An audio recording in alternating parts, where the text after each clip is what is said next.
Hey, Peter Franson here, with part 16 of Spirit Blade: A World of Shadows, the penultimate part of this commentary series, but the part that does cover the climax of the story before we finish up with the epilogue next time. Alright, so let's fire this up right now. So there's the resolution to that building chord from the last track. Track, they just keep coming!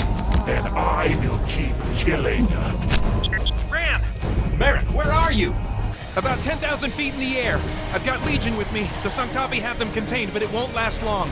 I've got a problem. Join the club. What's wrong? It's been too long. I can't remember how to open a portal to the Binding. I need you to talk me through it. Talk you through it. What do you remember? I remember that the Binding is a very bad place. Drac. It's one last bit of humor at Merrick's expense. Kind of a John Crichton Farscape kind of joke there. Like me, he is the last person that should be trying to do the job he's doing. Converters we gave the men. They all burned out as soon as we got Legion to the physical world. Can I do something to help? We need all we can get.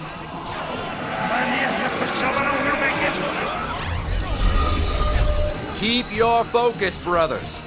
Legion fights for its lives. It will take every Legion one fights of for us its to lives. contain Sean Anthony them. Roberts and I We paused a minute on this must line here to fail. sort through the pronouns appropriate for talking about Legion. Legion is a single group, but also a plurality of demons. So it felt right to keep that in tension and switch up the pronouns a bit. Legion fights for its lives and contain them. Legion is an it. Its lives are plural. With the ship's controls. Processing request. What is it? So another trope for movies here is, you know, the bomb disarming or the final goodbye done over a radio or with some kind of barrier between characters. Ship uses a dimensional drive. I can use it to open a portal to the Binding. How? I think I knew early on I wanted Rand to sacrifice himself. Throughout the trilogy, I've aimed for him to be a model of selflessness. I took inspiration from Nicholas Sparks, that's the benefit of being married, and tried to make Rand a model of compassion and self-sacrifice that is treated terribly by the one he loves most, Ebony in this case, or the people he cares about. You know, he's underappreciated and taken for granted in a few instances in Dark Ritual, and Ebony's dysfunction is unleashed on him verbally in hurtful ways in A World of Shadows. I need to give credit right now to Nathan James Norman of the Untold Podcast on July 13th, 2010, which would have been like 6 years before this released. He responded to my call on the Spirit Blade Productions forums, which is now the Christian Geek Central forums, for ideas on what the fate of some of these characters should be. And I was still outlining at the time. He suggested the idea for Ebony and Rand to die together. My original thought was to have Rand have to kill Ebony, but I ditched that in favor of this. I was like, this is perfect. So, a beautiful moment. Thank you very much. Goodbye, Rand. When I recorded these last lines of Merrick to Rand, it was the first time I was ever able to make myself cry while acting. I just gave myself plenty of time, being all alone in the house, just hit record, sat there, thinking not about some difficult thing from my past, but just about this character and saying goodbye to this character, and that was enough. Sorry, Ebony. But I'm gonna stay with you. No! Go help me! I wasn't looking for like a Hans Zimmer Man of Steel type score specifically, but this bit of music is definitely inspired by the kind of thing that he did for Man of Steel and the Batman movies, and I absolutely wanted this sweeping, grand, yet emotional score that implied like a heavy price being paid by the heroes, which is exactly the kind of scene this is. There was this and one other track it came down to, and it wasn't immediately clear, but the more I listened to this one and edited it to prolong and pace the way I needed, I just loved what it did for the scene. Still makes me cry sometimes when I hear it. And when I was mixing this score,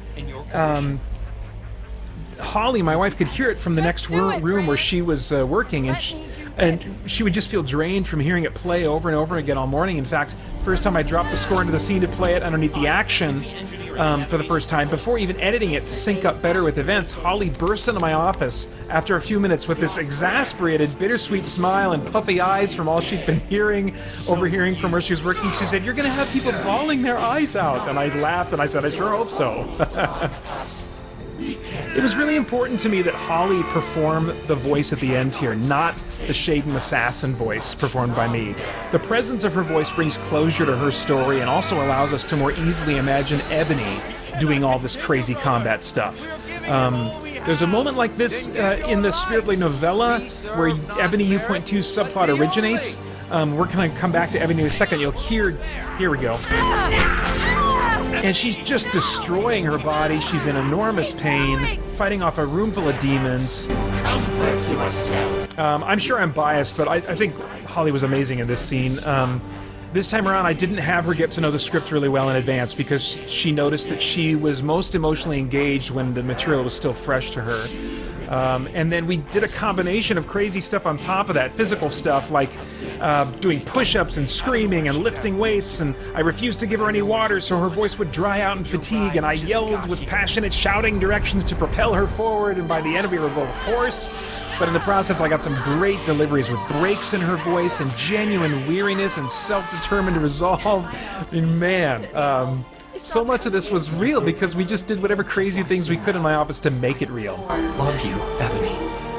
2, Man, 1.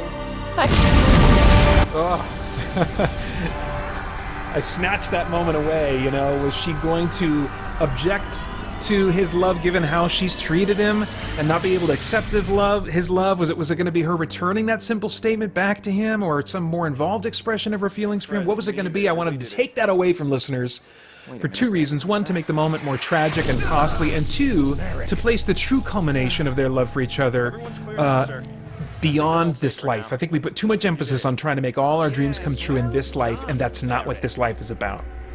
Now, originally Merrick, fell from the sky, and in the original version of the script, Vincent flies up and catches him. And that was written and recorded before the first Avengers movie came out.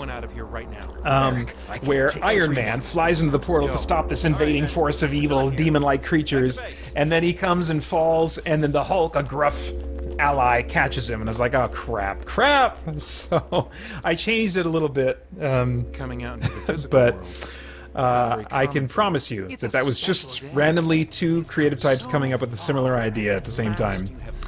Now, this sort of second climax with the Dark One is meant to start out feeling like maybe the two are finally about to fight in this massive battle, but I wanted this victory to be a very different kind. Certainly huge and world-changing, but more quiet, like the climax at the end of a drama rather than at the end of an action movie. Existence now grudgingly strikes. I really do enjoy playing the Dark One. I may not be able to leave that character behind forever, but I won't say more than that right now.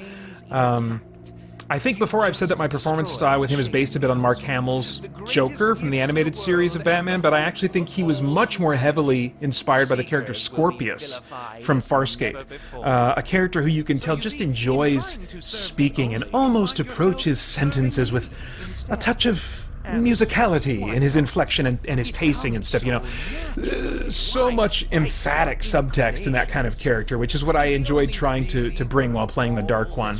And I think I brought more of that as the series progressed, especially beginning in Dark Ritual. And killing David. A quick and merciful death, I might add. But the Only stands by and watches far worse things happen to little boys all around the world. You think of the Only as so powerful, as though creating something out of nothing were the ultimate feat of strength, but I created something from nothing too. Before me, there was no evil. Okay, so I put that in there because actually what's interesting is evil isn't a thing, strictly speaking. It's just a twisting or a lessening or a removal of something God has already made. And so I wanted Merrick to kind of like... Power, what you are is nothing. Hold him accountable to that. You've never really made anything, just twisted or removed what the Only created first. I'll be honest, I don't like the fact that evil happens, that the Only doesn't stop. He doesn't like it either. But if you want love, you need choice. If you have choice, you get evil. That's just reality. But even this whole mess we've made is just temporary, and it's being used to create something beautiful. I want to acknowledge again that what Merrick is saying in response to the problem of evil may sound too easy to some people and simplistic, especially to someone who's been battered around by evil or who has experienced a real suffering in life. And it's not my intent to oversimplify the issue. I also don't arrive at these thoughts about evil through my own experience. I haven't suffered in my life. I get there from what I see the Bible saying about suffering and God's love and plans for the future, and what I've seen some Christians who have experienced horrible suffering and evil and say, and like how they come out on the other side with hope and a belief in God's love for them. Talking to someone at our church who had lost his teenage son, he said to me, we all keep hanging on to this hope of having a perfect little life right now. And he found that part of dealing with the loss of his son involved letting go of his hope that this life would live up to certain expectations of quality. He began thinking ahead toward eternity when God will set everything right. When we try to focus on the length of eternity and the perfection and joy and fulfillment God promises his people when that life begins, and then compare that to the relative microsecond length of our lives, that's when we can begin to have our hope and endurance restored, and when we can begin to trust in God's love for us. But the more we treat this life as the main event, the more we're going to be shattered when our lives don't match our hopes or expectations. And yet that still leaves the problem of why God allows evil, how can it even be possible that God could use evil to bring about good? And the Falkor legacy subplot involving Victoria Falkor and her son Rainon is my attempted illustrative response to that. It's one example I propose of how God could conceivably use free evil choices of people to bring about good that is more than worth the cost. The relationship between Victoria and Rainon is falling apart, but the result is that the Bible is placed in the hands of everyone on the planet in a way that tempts them to read it, meaning that there is now enormous potential for the lives of families all over the world to be changed for the better, including Victoria and Rainon. I want the bad guys to win. So in the Spirit Blade trilogy, as it's being explored in flashbacks here, we have this chain of cause and effect evil actions that lead to something incredibly good. The troopers kill Isaiah, so Vincent becomes obsessed with control to avoid another tragedy. But the Dark One kills David in front of Vincent after he's made that commitment, causing him to snap and become obsessed with controlling everything and everyone, which leads to him destroying the Atlantis building and killing the Claudius clone, which leads to Claudius's legacy program activating, which itself was entirely created and motivated by Claudius's own selfish motives, and Victoria keeps the program to serve her own selfish motives while having only hatred for her son, which causes him to want to hurt her, which leads to the Bible being put back in global circulation and bringing hope and life to countless lives. I'll tell you what you can do. You can get the dragon. Now this simple beeping melody theme in the background, that was something that I wrote that would go with the licensed music that's about to kick in once Rainon is ready to publish the book to the world. I wanted the beeping melody to sound mysterious in all the Falkor legacy scenes, helping the audience to realize that they should be wondering what these scenes are here for, but then I wanted it to also work with this track that evokes a sense of revelation and relief, so subconsciously we're saying, what are these scenes about? And then we sigh in the reveal and say, oh, that's what was going on. Alien race from another planet. I helped them fake telescans of Shadam, their fictional home planet. I've included these documents in this program, along with proof of their forgery. There are some ancient religious documents I've included. My entire agreement with them has been conditional upon these documents never reaching the public, which makes these documents the most valuable thing in your possession. Bingo. Computer. Compile telescan documentation and religious text archives into a so that beeping,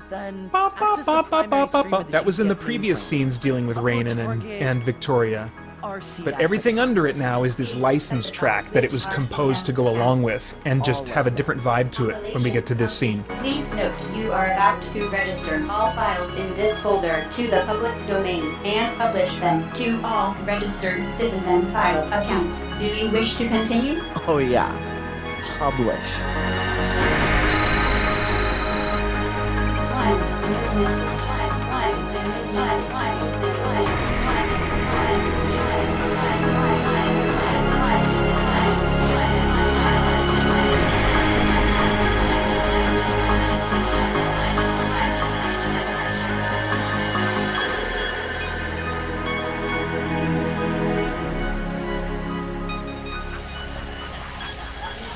So you see, Narek, there's no point in continuing this conflict. The words of the Only are out of humanity's reach. And because the Only values choice so greatly, he's not about to force humanity to go looking for your precious Spirit Blade, is he? He won't have to. Ran. Mr. Galvanic.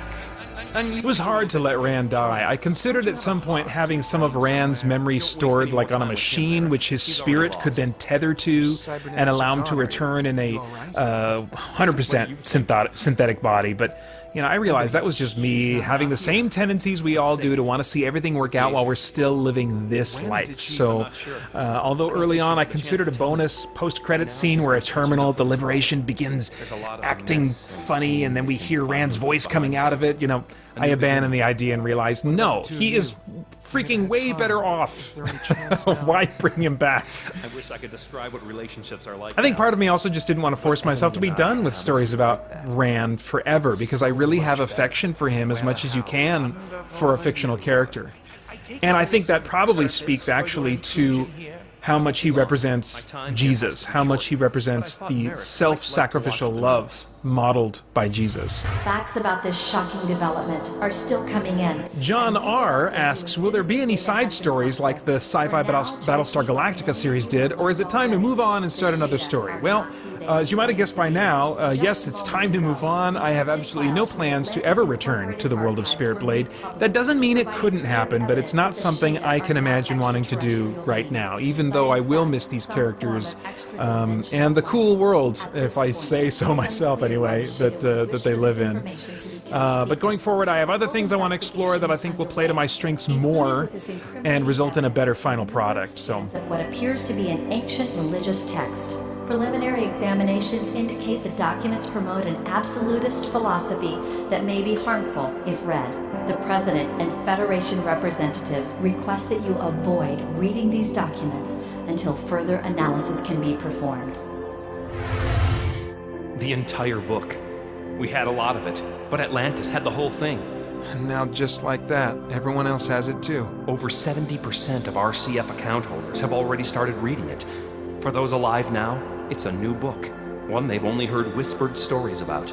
Tell people not to look at something, what's the first thing they're gonna do? Pointless. Everyone will know this is the religious text of Seekers, one of whom killed hundreds of innocents because of what he believes.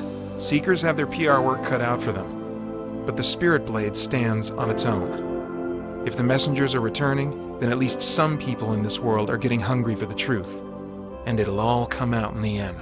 A handful of messengers was enough to save the Sanctafi, but you can't possibly think there'll be enough to stop the army I have here today. Good point. That's why I brought some friends. When Rand reveals the angels here, he also kind of locks in the final fulfillment of Merrick's prophecy from Spirit Blade 1 that he would lead the armies of the Only in crushing those who oppose him. That was the final part of the statement of the prophecy. I tried with the angels again to convey this massive number of them, but I just discovered how hard it is in an auditory medium. Scale and quantity is so much easier to convey with images.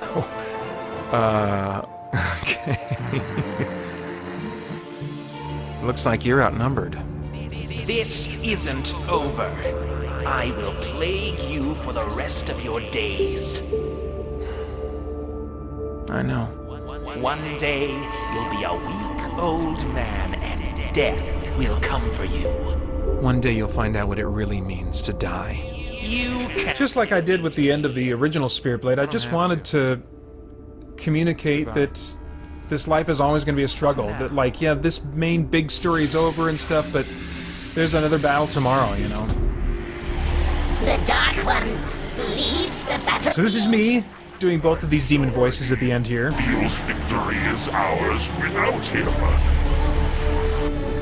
Then again, we've got this other movie moment, very Return of the King here, where the hero pulls out their sword with a slow motion ringing sound and then leads the charge.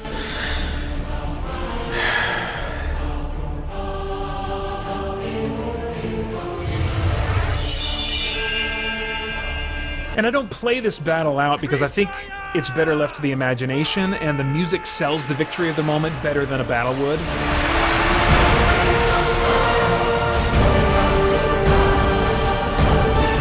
Plus, again, I wanted to end on a note that acknowledges that there were more battles in the future. This life is an ongoing struggle against evil. All right, that's it for now. We will wrap up this entire commentary series next time with part 17.